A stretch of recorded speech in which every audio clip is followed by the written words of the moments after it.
गरीब के घर आई जादुई परी की बेटी। विद्या को बारिश में भीगने का बहुत ही ज्यादा शौक था और आज भी गांव में बहुत तेज बारिश हो रही थी और हल्की हल्की ठंडी ठंडी हवाएं चल रही होती है। तभी विद्या बाहर बारिश देखकर बहुत ज्यादा खुश हो रही होती है और कहती है, क्या बात है, आज तो बहुत तेज बारिश हो रही है। एक काम करती हूँ, माँ से छुपाकर बाहर चली जाती हूँ। वैसे भी मुझे बारिश में भीगना बहुत पसंद है, पर माँ फिर भी मुझे बारिश के समय बाहर जाने से मना करती है। विद्या इतना कह ही रही थी कि तभी उसकी माँ की आवाज आती है। अरे विद्या बेटा, जल्दी से अंदर आ जाओ, बाहर बहुत तेज बारिश हो रही है और मुझे पता है तुम्हें बारिश में भीगने का बहुत मन कर रहा होगा, लेकिन बेटा अगर तुम बारिश में भीग गई तो तुम्हारी तबीयत खराब हो जाएगी, इसलिए जल्दी से अंदर आ जाओ। ठीक है माँ, अभी आई। पता नहीं माँ मुझे हमेशा बारिश में भीगने से मना क्यों करती है, पर चाहे कुछ भी हो जाए मैं तो बारिश में जरूर जाऊंगी, भले ही मुझे बाद में माँ की डांट सुननी पड़े। इतना कहकर विद्या अपने घर से बाहर निकल जाती है और बारिश में भीगती हुई आगे बढ़ने लगती है और उसे ऐसा करने में बहुत ही ज्यादा मजा आ रहा था। तभी वो चलते चलते जंगल की तरफ पहुंच जाती है और कहती है, अरे मैं तो घर से बहुत दूर आ गई हूँ। ऐसा करती हूँ, जल्दी से घर वापस जाती हूँ, वरना माँ मुझे सच में बहुत ज्यादा डांटेंगी। इतना कहकर विद्या जैसे ही घर वापस जा रही होती है तभी उसकी नजर पेड़ के नीचे खड़ी एक छोटी सी लड़की पर पड़ती है जो बारिश में भीगकर कांप रही होती है। तभी विद्या उसके पास जाती है और कहती है, अरे क्या तुम भी अपनी माँ से छुपाकर बारिश में भीगने के लिए यहाँ आई थी? नहीं, मैं तो यहाँ बस अपनी माँ के साथ जंगल में लकड़ियाँ काटने के लिए आई थी, लेकिन फिर पता नहीं इस बारिश और तूफान की वजह से मेरी माँ कैसे मुझसे अलग हो गई। अरे ये तो बहुत बुरा हुआ तुम्हारे साथ, पर तुम्हारा नाम क्या है? मेरा नाम तारा है और मैं पड़ोस वाले गांव से यहाँ अपनी माँ के साथ आई थी। अरे तारा, तुम तो बारिश की वजह से पूरी तरह से भीग चुकी हो और अगर तुम ऐसी ही बारिश में भीगती रही तो तुम्हारी तबीयत खराब हो जाएगी, इसलिए तुम मेरे साथ मेरे घर चलो। जब तुम्हारी माँ आ जाएगी तब तुम उनके साथ चली जाना। इतना कहकर विद्या तारा को अपने साथ अपने घर लेकर आ जाती है। तभी विद्या के माता पिता उसे देखकर उसे कहते हैं, अरे विद्या बेटा, मैंने तुम्हें मना किया था ना कि बारिश में बाहर मत जाना, लेकिन तुम कभी मेरी बात सुनती ही नहीं हो। और ये लड़की कौन है तुम्हारे साथ? अरे माँ, आप मुझे बाद में डांट लेना, लेकिन आप पहले तारा को अंदर तो आने दो, बेचारी कब से बारिश में भीग रही थी। अच्छा ठीक है, तुम पहले इसे अपने कमरे में ले जाओ और इसे अपने कपड़े पहनने के लिए दे दो, तब तक मैं तुम दोनों की चाय बना कर लाती हूँ। अपनी माँ की बात सुनकर विद्या उसे अपने कमरे में ले जाती है और अपने कपड़े उसे दे देती है। तभी विद्या की माँ भी उन दोनों के लिए चाय बना कर ले आती है और तारा से कहती है,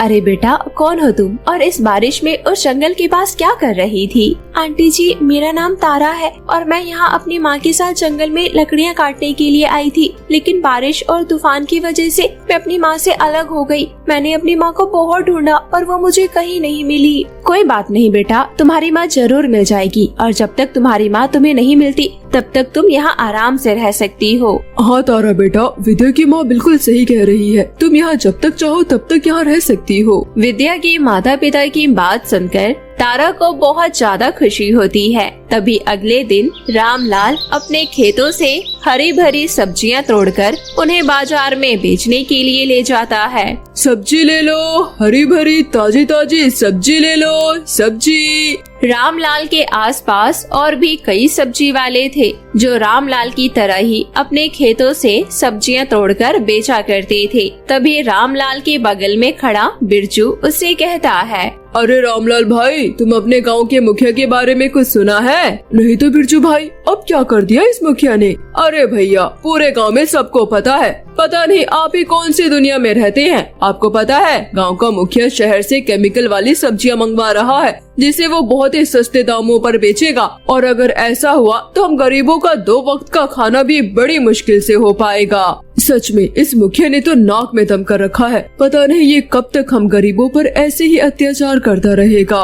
और इस तरह दोनों आपस में बातें कर रहे होते हैं। तभी कुछ देर बाद शाम हो जाती है और शाम को जब रामलाल घर वापस आता है तो उसका उदास चेहरा देखकर उसकी पत्नी सुलेखा उससे कहती है, अरे क्या बात है जी, आप इतना परेशान क्यों लग रहे हैं? क्या बताओ सुलेखा, इस मुखिया ने तो नाक में दम कर रखा है। इतना कहकर रामलाल अपनी पत्नी को सारी बातें बता देता है, जिसे सुनकर सुलेखा कहती है, अरे आप परेशान मत होइए जी, उस मुखिया ने हम गरीबों पर बहुत अत्याचार कर लिए हैं, पर बहुत जल्द उसे उसकी की सजा जरूर मिलेगी। सुलेखा इतना कह ही रही होती है कि तभी वहाँ पर तारा और विद्या आ जाती है और वो कहती है, माँ पिताजी, आज मैं तारा को पूरा गांव घुमा कर लेकर आई हूँ और इस बीच हम दोनों की बहुत अच्छी दोस्ती भी हो गई है। चलो अच्छा है, भगवान करे तुम दोनों की दोस्ती इसी तरह बनी रहे। और इस तरह रामलाल और सुलेखा भी उन दोनों की दोस्ती को देखकर बहुत ज्यादा खुश होती हैं। तभी अगले दिन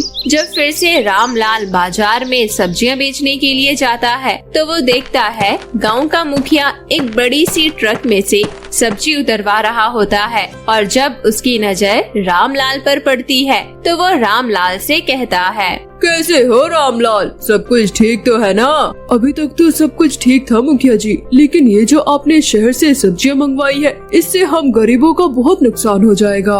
अच्छा तो ये बात है। अरे मैं तो तुम्हें कब से कह रहा था कि तुम ये सब छोड़कर मेरे यहाँ काम करो, तुम्हें अच्छे खासे पैसे मिलेंगे, लेकिन तुम माने ही नहीं। इसलिए अब मैं अपना कारोबार आगे बढ़ाने का कोई दूसरा रास्ता तो निकालूंगा ही ना। माफ करना मुखिया जी, लेकिन आप अपने यहाँ लोगों से काम तो बहुत करवाते हो, लेकिन पैसे उतने ही कम देते हो। अरे उससे ज्यादा पैसे तो मैं अपनी सब्जियां बेचकर निकाल लेता हूँ। अरे गरीब सब्जी वाले, तेरी इतनी हिम्मत कैसे हुई मुझसे इस तरह से बात करने की? रुक, तुझे तो मैं अभी सबक सिखाता हूँ। इतना कहकर मुखिया अपने कुछ आदमियों को इशारा करता है जो रामलाल को बहुत मारते हैं। तभी जब शाम को रामलाल अपने घर वापस आता है तो उसकी पत्नी और उसकी बेटी उसे इस हालत में देखकर बहुत ज्यादा घबरा जाते हैं और कहते हैं, अरे इस मुखिया का अत्याचार तो दिन पर दिन बढ़ता ही जा रहा है और अगर ऐसे ही चलता रहा तो हम गरीबों का क्या होगा? पर अंकल जी आप चिंता मत कीजिए, मैं अभी आपके जख्म को ठीक कर देती हूँ। इतना कहकर तारा कमरे के अंदर जाती है और अपनी आंखें बंद करके कुछ मंत्र पढ़ने लगती है, जिसे पढ़ते ही उसके हाथ में एक चमचमाता हुआ हल्दी का लेप आ जाता है, जिसे लेकर वो बाहर जाती है और रामलाल के जख्मों पर लगा देती है, जिसे लगाते ही रामलाल के जख्म बिल्कुल ठीक हो जाते हैं और ये देखकर सब लोग बहुत ज्यादा हैरान हो जाते हैं। वहीं बाजार में मुखिया अपनी सब्जियों को गांव के कुछ आदमियों के द्वारा सस्ते दामों पर बेचने लगता है, जिसे देखकर बाकी के सब्जी वाले बहुत ज्यादा परेशान हो जाते हैं। तभी अगले दिन रामलाल के घर के बाहर एक औरत आती है, जिसकी आवाज सुनकर सुलेखा और रामलाल घर से बाहर आते हैं। तभी वो औरत उनसे कहती है, अरे भाई साहब, क्या आपने मेरी बेटी को देखा है? उसका नाम तारा है। कुछ दिन पहले वो मुझसे बिछड़ गई थी। तभी उस औरत की बात सुनकर तारा अंदर से भागते हुए बाहर आती है और अपनी माँ को गले लगा लेती है और अपनी माँ को सारी बात बता देती है, जिसे सुनकर वो औरत कहती है, आप लोगों का बहुत बहुत शुक्रिया, आपने मेरी बेटी का इतने दिन तक बहुत अच्छे से ख्याल रखा, इसलिए अब मैं अपनी बेटी को लेकर जा रही हूँ, लेकिन जाने से पहले मैं आपको कुछ देना चाहती हूँ। जी आप क्या कहना चाहती हैं? सुलेखा के इतना कहते ही वो औरत और तारा एक सुंदर सी परी में बदल जाती है,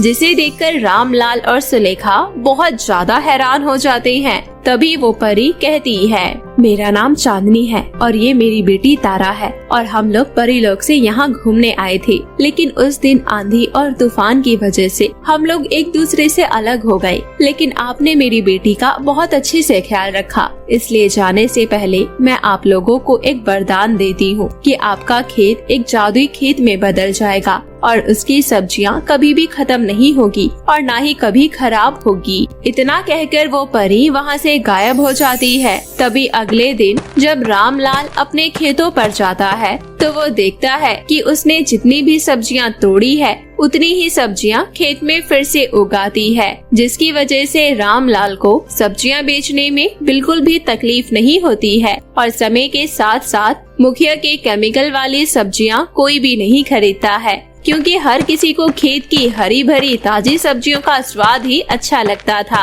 इसलिए धीरे धीरे करके गांव के सभी सब्जी वालों की दुकान फिर से एक बार चलने लगती है और हर कोई हंसी खुशी से अपनी जिंदगी बिताने लगता है।